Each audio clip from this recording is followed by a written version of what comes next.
Hi, everybody. I wanted to give you some comments on your last two discussions. I think that's 4 and 5. There's a lot of information in there, but I'll just briefly make some comments about things that I saw that struck me in your responses.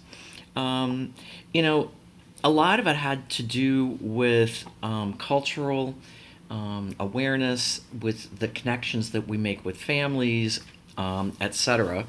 And I was really glad to see that a few of you, mentioned the obvious, which is the IEP meeting, among other things, can be very intimidating. And one comment that came up about that interested me is someone said that there are different levels of wanting in. And that took me back to sort of my understanding, or needed to understand back in the day, different patterns of behavior that cultures brought to the table, as it were. Um, when I started trying to understand what was happening with families, like if people participated or not, it kind of didn't dawn on me that everybody wanted different levels of buy in. It's a really good thing to consider that we want to understand that people do want us, some families want us to move in and sort of take over and write the IEP and tell them what to do. Other families have an attorney to ensure that we don't do that. So there is kind of a range. And that whole process, I know, can be really difficult. I appreciated the numbers of ways that you discussed getting in touch with families, how you worked with families, or got to know students. One teacher I know was talking about doing icebreakers, calling families at the beginning of the school year.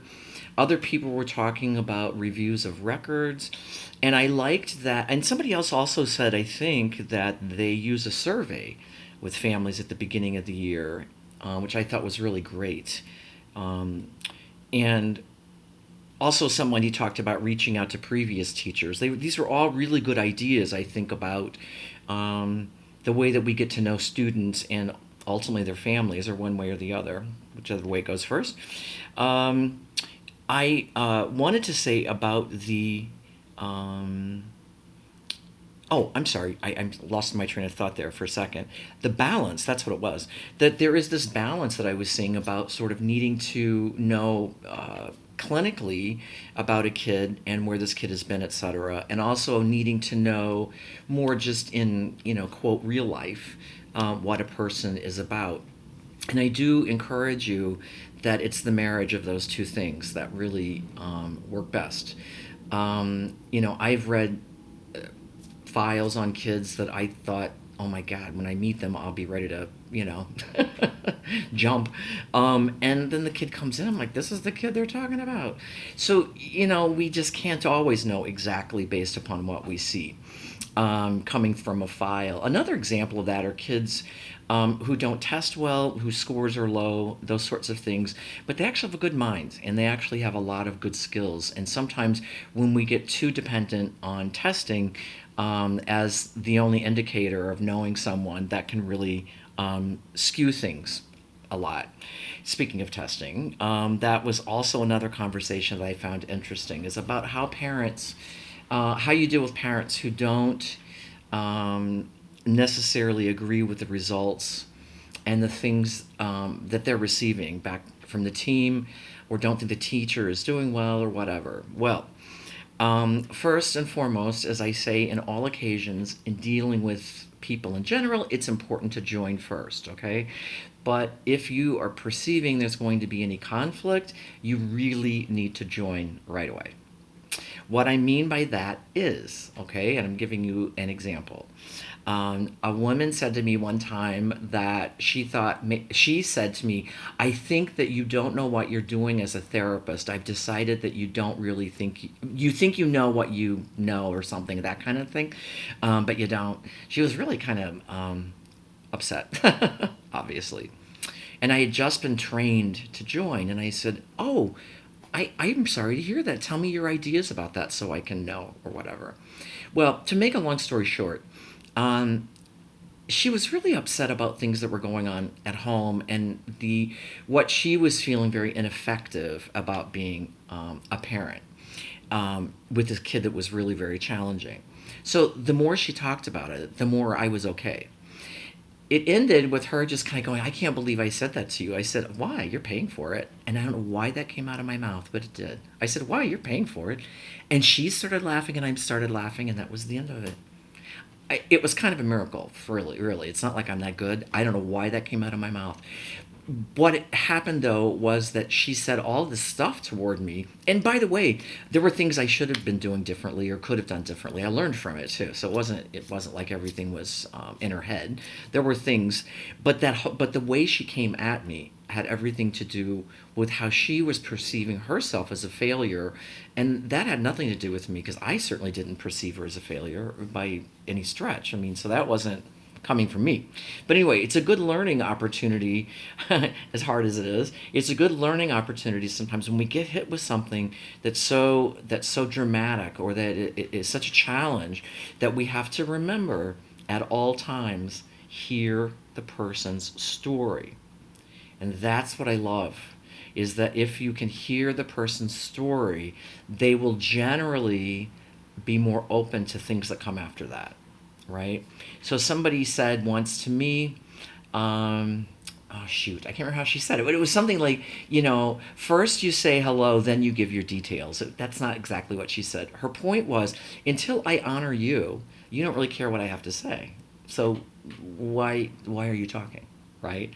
So being able to listen in those times is really very important. You all had a lot of really good suggestions for when parents don't accept things, but a couple that I really liked was being able to look at comparing the student to him or herself, looking at it that way, like, look at this growth. Isn't this amazing? Even if it's not what the parent really wants, and is keeping a growth developmental mindset at the ready, because it's really what you need. Unfortunately, because of all of this insistence that we are all sort of at the same place, the standardized place on a test, if we don't get there, then there's something wrong, that we've done something wrong, etc. We've gotten out of the good old special ed idea that we are developmentalists, okay? We are the ones who say this comes first, and then this, and then this. You can't scoot that all the way over there until these things have happened. And so I appreciated that there were some people talking about that approach, that what we would be saying to parents in looking at how they view what we do, that we bring it back to things that really are honoring their child, okay? So if I said, geez, your 3-year-old just learned how to ride his tricycle really well, therefore let's put him in driver's ed, it would make no sense. Okay? So oftentimes what I say about looking at the growth, comparing a child to themselves, is it really helps a parent, in my mind, celebrate a kid. It's like, wait, this is really great. Wait a minute, back up. We had this whole idea over here. What about this? It's not that that's a foolproof method, and you're not trying to get the parents off track or off the scent, as they say. That's not what my point is at all. They may still have those same kinds of concerns, but I think sometimes if we get lost in some of the ideas of where kids should be, we sort of sell the kid out, to their parent, and they don't want to do that, and a lot of times we don't even realize we're doing it, but we are. So those were some really good suggestions. Let's see. I really liked that there were several people who were talking just in general about ways of welcoming kids to. I'm sorry, back that up. About a welcoming environment for kids who come to their class. That's what I meant to say. And I was tying that into what some of you were saying about your guiding visions. And I really appreciated that. What really struck me, though, is reading through all of your posts about the guiding vision piece, is every single one of you, I think, or, in some way or other, said, like, kids have potential, we have tools, we can help them meet their potential. That's so awesome. And I'll tell you why. You could have said kumbaya things, teasingly, like I just really love the children with special needs because they're like, you guys are all like, they got to get out there. They got to get things going. We have what it takes. We can help them get where they need to be. We see their strengths. We see the trajectory. We know that they can do blah, blah, blah. It was really quite lovely to see that because there was a lot of comments in that line. And one of the things two things I wanted to point out actually, and this was going back to what I said a minute ago about environment, is the risk-taking environment. I think that was Joel, if I'm not mistaken, made this comment about environments that you build them where risks are expected and rewarded, where we learn from it, where we are a part of each other, etc. Somebody else talked about the importance of self-confidence. And one of the things that, and I don't want to go off on a whole tangent here, but one of the things that self-confidence bothers me about the idea in our schools today is a lot of self-confidence comes from mistakes and problem solving. By mistakes, I don't mean doing bad things, making mistakes, learning how to rework a plan. Okay, I use these 5 steps to a social emotional maturity: delaying gratification, tolerating frustration, accepting adult supervision, exercising self-control, and accepting disappointments and moving on. Those are 5 things that you need to do, and you a lot of times learn them best through problem solving. And I'm not saying teachers aren't teaching that anymore. I'm just saying with this assessment driven, I know there were conversations about teaching to the SAT that were in there. I saw all that stuff you guys had in there about like the way things are. If we remove some levels of problem solving from our curriculum, we really have a harder time teaching self-confidence. At least that's my opinion. I mean, because like I've never been a good test taker. But even if I were, I don't think I would build my self-confidence around, excelling on tests as well as I would about having to put something together, pull it apart, try it again. I think I would learn more that way. I don't know. Anyway, I put that out there because I do think that one of the things that we do want to assure in all of our conversations about getting kids to grade level and all that other stuff is that we make certain that we have given them the dignity of being able to problem solve, because that's really one of the best gifts that you'll get out of life. I notice this might sound like a weird connection, but I notice like with undergrad students every year they are less able to do research. And I know that one of the reasons, or think critically, and I know one of the reasons for that is because I didn't have the internet when I was in high school. So I had to go to all these different books. And so I couldn't do it just the night before, even though that's how I wanted to do it. And I had to like a thesaurus. I'd have to look up stuff. So you kind of got really, disciplined in a way of doing things. And now you don't really have to. You can get the answer like that. You don't really have to work that hard. And I think it makes people kind of lazy sometimes. And I'm not even saying that in a negative way. It makes me lazy. I used to be a good speller, and now there's spell check, so who cares, right? I mean, it makes all of us lazy. So it's not a put down to undergrads. But I think that in some ways, problem solving has been less a part of their educational lives. So when you say, write this paper and have like 10 references and da-da-da, well, how do I do this? Well, how do I do that? Because they've been used to having an answer to everything, right? That's kind of what's going on. So kids with disabilities are very predisposed to already being handicapped. And I would suggest that one of the best things you can give them is problem solving. Just build it into anything you do and see if it works. I didn't mean to do a whole lecture on problem solving, but if you want self-confidence, I think it's a good way to do it. Then let's see, last a couple of things, some really great information on working with paraprofessional staff. I will give you my 2 cents worth. I find the hardest part about working with paraprofessional staff is that you work with them like colleagues every day, but they still answer to you. And I think that's really hard. I mean, I really do think that's really hard. Um, because it's sort of like your buddies in the classroom. It's like your equals in the classroom, and then all of a sudden you're not equal because I tell you to go do something or whatever. Um, I mean, I've just seen this for years, and I've been working in a school where I see more of it. I would encourage you to do one thing, and that is at the beginning of the year, complete some kind of memorandum of understanding with your paraprofessional staff about what you expect. Like, just, I mean, everything you could think of. I would throw everything in there I could think of. And I don't mean it like to overwhelm somebody. I just meant everything you can think of that needs to be understood. Okay?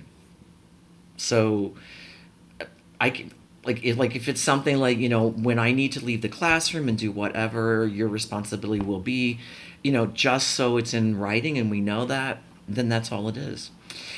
It's much better to do that early on than to have to go back and go through the assumption process, which I assumed you knew I meant. I assumed you knew I meant. The other piece of it is, I know one person who wrote stated that several times, or whatever, the paraprofessional working with him didn't do whatever he asked him to do. It's much easier to have it up front so that you can visit it right away if it needs to be, than it is to try to like write the contract as you go. Oh, I guess this. Oh, I guess that. So I would really work on that, and see what kinds of things that come up for you. I may try to do one of a contract before I go to Amundsen this summer. I will send it to you if I do, because I think there's something about it that we really need to get our hands around. And anyway, so going back, I freaking love paraprofessionals, and this is the hardest part for me, is I feel like in so many ways, paraprofessionals are not given the respect that they deserve from the teaching staff and others. And I also think they become kind of, boy, what's the word I want? Dispensable sometimes? That's not kind of how I mean it. But here's what I'm saying. I've seen people who's like, la, la, la, la, la, we're all together, no, no, no, no. Okay, now you're a paraprofessional. And suddenly something just shifts, and it's like you leave and you go work. Okay. There's a lot about that we can't do anything about, right? Because we are the boss, and we have to, and there might be hurt feelings, there might be those kinds of things. But if somebody knows up front that this is why my behavior changes, okay?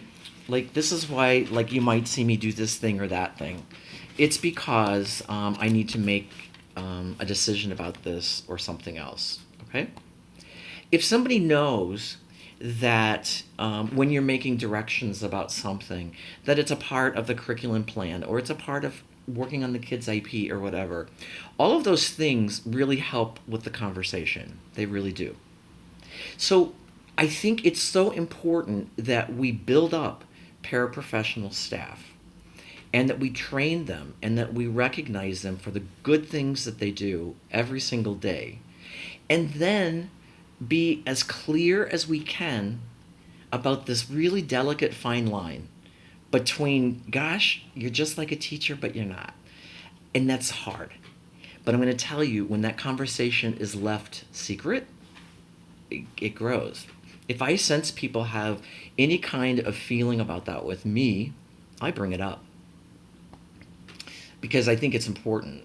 I brought it up year before last with a paraprofessional about something, and I just said, I don't know, I just felt like maybe I'd done something because, you were kind of cold. I didn't know. Is everything okay? And she kind of looked at me, and then she told me, and I said, oh my gosh. I'm like, I'm glad you, just next time, just tell me it. I brought it up because I knew something was going on. I just thought, why let the secret sit there?